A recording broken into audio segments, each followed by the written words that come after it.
Welcome back to Bonanza Disc Golf, and a kind of stormy looking day today. We got some ominous looking clouds, but today we got to talk about the fact that I am already leaving Colorado, like for a pretty extended period of time.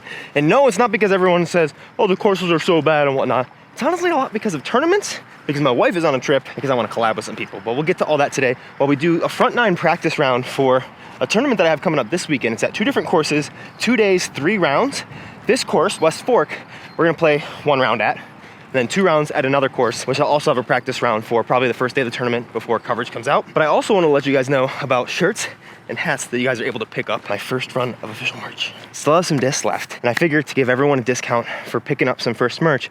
If you want, I'm going to be doing apparel boxes, which are going to include a hex, 3 other Shattered Van discs, a shirt, and a hat. It'll be based on sizing of the shirts. I'm a medium, this is a medium. It fits pretty good. Fits a little snug up here, which is kind of how you like it. Very nice stretchy fabric, mostly recycled as well, but all that for $85 in a box. So pretty limited amount. And a lot of that is because I am leaving town in like 4 days. For four months. That's so long. So head over to bonanzadiscgolf.com and pick it up if you want to. This tournament's called How the West Was Won. So if you use HTWWW as a code, you'll actually get an additional 10% off today only, like literally only for the next 24 hours. One is $295 over that way. Kind of want to push something, I'm guessing, flat and have a finish. I don't think you want it to really spike in because I think there's rollaway potential behind it. So I think I'm going to try my baseline zone and then a couple other shots as well. Oh, that's way too straight and far. All right, I think that's terrible. I think that's better, but I'm not 100% sure. I'm gonna throw a couple more. That feels like it's the shot, ultra flat. That's a nice easy shot. And I think we should be able to see if any of those are good. So as a lot of you guys might know, my wife actually just left on a road trip for 3 months up the Pacific coast. That leaves me alone in the apartment, and I still have the van. We were initially planning on selling it, but I decided I wanted to do some travel, and initially was just gonna go to Kansas City for a tournament, not this weekend, but next weekend, go down to Arkansas to meet up with the creator, and then come back for an A-tier here in Denver. But I withdrew from that A-tier last night. The main reason is driving back to Denver would be 15 hours, and then driving back to Kansas City the next weekend, jeez, would have been another 9 or 10. So 25 hours of driving instead of 5 hours just back to Kansas City and spending another week in Arkansas. And so I actually signed up for a B-tier in Arkansas instead of the A-tier here. And that means that I'm not gonna be back in Denver until after the Discomania Open, which is a week after Worlds. Also, none of these shots are good. They're all trash. I might need to rethrow this. All right, big gully, I'm way down and on a lot of them. It is so much more left than you think. Ultra's not bad, and it was the easiest shot. So I think actually putting this one on a little hyzer should be good, but I'm also gonna try the zone, which you have to throw a little harder. Oh gosh, oh gosh. I'm gonna set you guys up real fast and then just try these 2 shots again and then go pick up the ones that are way down there.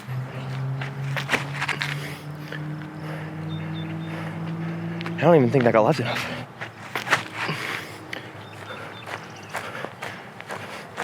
That felt inside, but if it's good, I gotta throw one that feels inside. That was a weird hole to start with. Luckily, this is round 2. Also, just then is like the 4th time today I've stepped on a cactus already.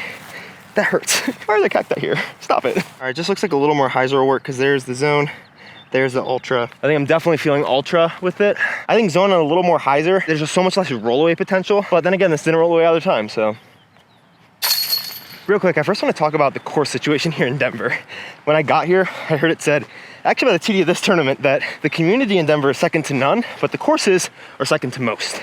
And unfortunately, that's mostly just in the Denver metro, because these courses are kind of a little boring. And I got a lot of comments like that, but I think that's also just a different mindset, because my mindset is, yeah, these courses are boring, but these courses teach you that you need to shoot at least 10 down to score well. And that's a difficult skill in and of itself to learn, is that consistency of always being on. Some courses, birdie is so hard, and the par is not crazy hard, even if you miss going for the birdie. So you can't really shoot crazy hot unless you're super on, but it's a little easier to not really bogey. These courses, it's easy to not bogey, but you need to actually shoot really hot. And that in and of itself is a skill that I need to learn. So I'm definitely not mad about that. I've also like how long a lot of these courses can be and how high elevation we are, because I found that the elevation doesn't really play with the stability of discs as much as you'd think, more so the glide, meaning you have to put more spin on the disc to get it to have the same flight path. And so I feel like my spin, even just being here for the 2 months that I've been here, has developed pretty consistently. And I'm spinning the disc a little bit better. My nose angle control is a lot better because things will fade on you earlier because of how little glide there is. And I've also really learned how to throw anhyzers being up here. So definitely some big wins. The courses themselves are not phenomenal. There are some mountain courses that I haven't gotten to yet that I might try to play a couple of and film some videos this weekend and then just like release them over the next few weeks, probably like Monday, Tuesday, because literally Monday I'm probably gonna spend playing some courses and getting ready. And then Tuesday, I think I'm leaving Denver for 4 months. All right, hole 2, 365 right there. I'm pretty sure all the sidewalks are playing path and beyond. So you wanna land a little bit to the right. You could throw the forehand. I think this might actually finally be a Pathfinder hole. But at the same time, I think about that and I'm like, maybe it's actually just an envy. So we'll see about these. We'll also try to spike like a Firebird or an Honor, but I think it's either a putter or mid probably, since it's slightly downhill 365. Yes.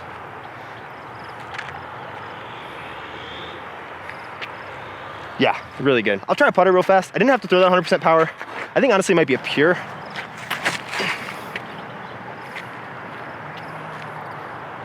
So glidey. Yeah, it's a little shorter. So finally found a hole to throw the Pathfinder on in the tournament. Could also try a strike and an origin real fast.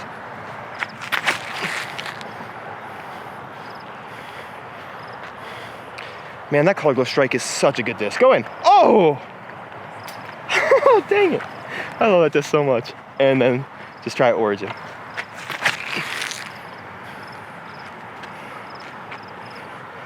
Did I juice it? That thing goes so far. Perfect. This Pathfinder, I don't really think I got all of it.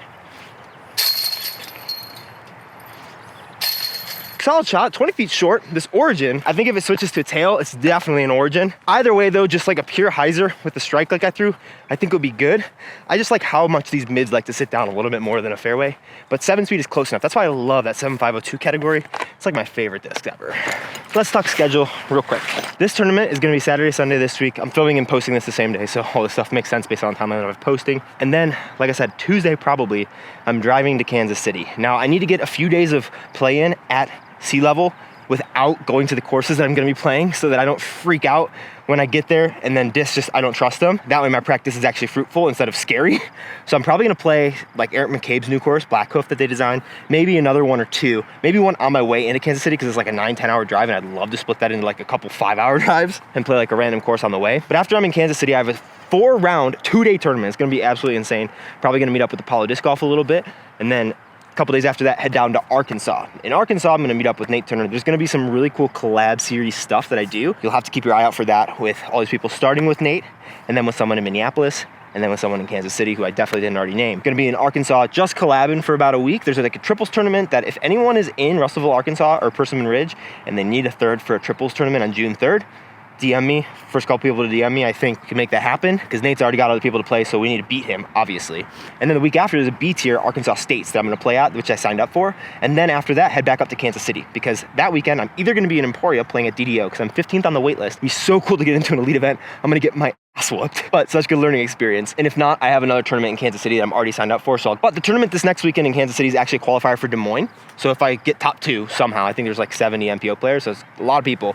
If I get top 2, which I'm not expecting, I'll get a qualification for Des Moines Challenge. And so the week after I'm in Emporia, I'm gonna head up to Des Moines more than likely and just start following the tour, try to Monday qualify there and then at the Preserve. And then I'll stay probably a little bit in Minneapolis around the Preserve if I don't get in through Monday qualifying, and just collab, play at Kaposia, play the Preserve, play Blue Ribbon Pines, play some Bryant Lake, a bunch of really great courses up there, collabing with somebody else and doing some more collaborator series. And then the week after that is Kansas City Wide Open, which I'm planning on heading back to, whether I qualify for it at my tournament at Bad Rock or if I'm at DDO, I won't qualify, and then try to do Monday qualifying for that.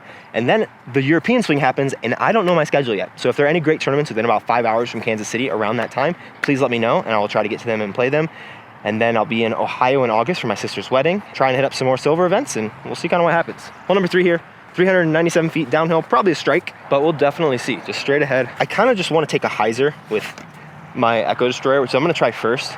That way it's just a hyzer, disc up, because when you're out in the open, you can disc up and throw hyzers. When you're in the woods, I prefer to or hitting gaps, disc down and commit.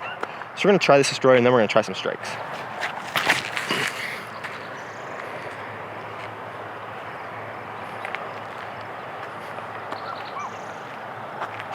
It's pretty good. Color glow and normal strike, and I think that's all we should need, because that hyzer with the Destroyer was so good. Man, that thing is not flipped like I think it does. It's it's going to in a couple weeks.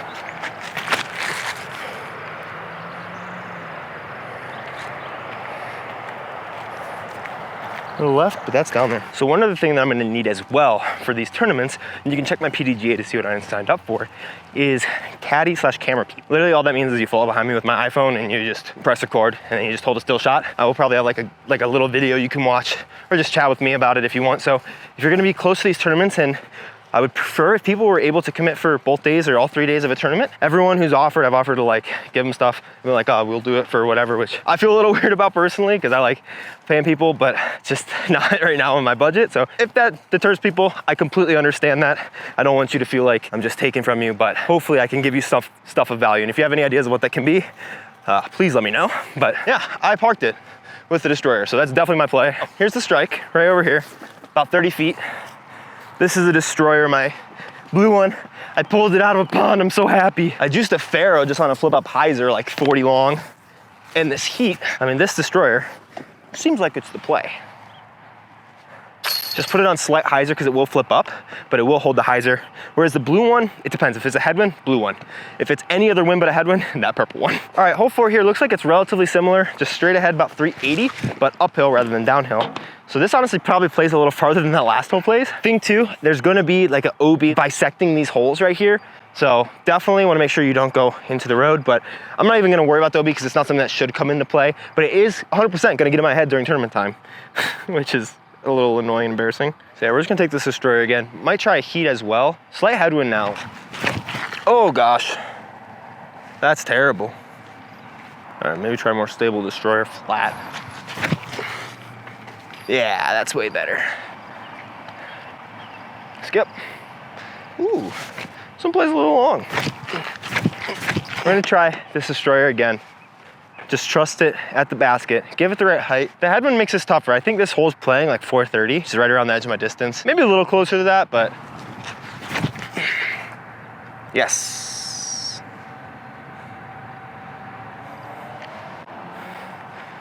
Really good. Short, but circle one. Trust the height. And now for this star destroyer, I'm gonna trust this one on Anheuser, starting it not quite at the sidewalk, but it should push and glide and fight against it the whole time. It's a little domier than my other Ricky destroyer, which is I think I went back into that gross water to find it.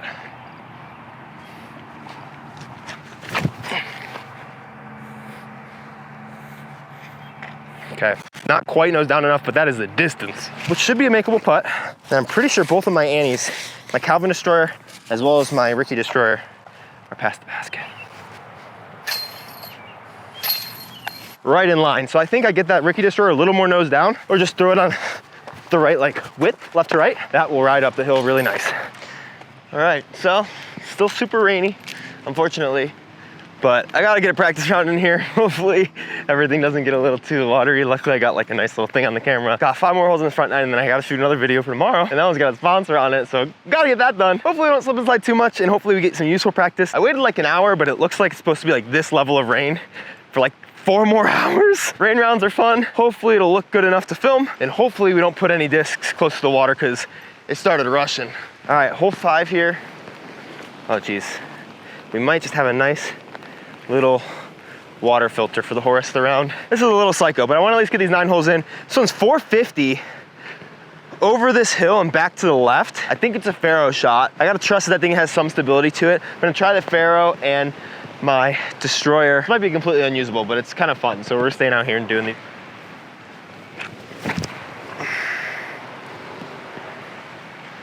Stay up. That was actually pretty solid. Echo destroyer. This is like the only one on the course that I don't feel like I should birdie. Everything else I feel like I can get. No!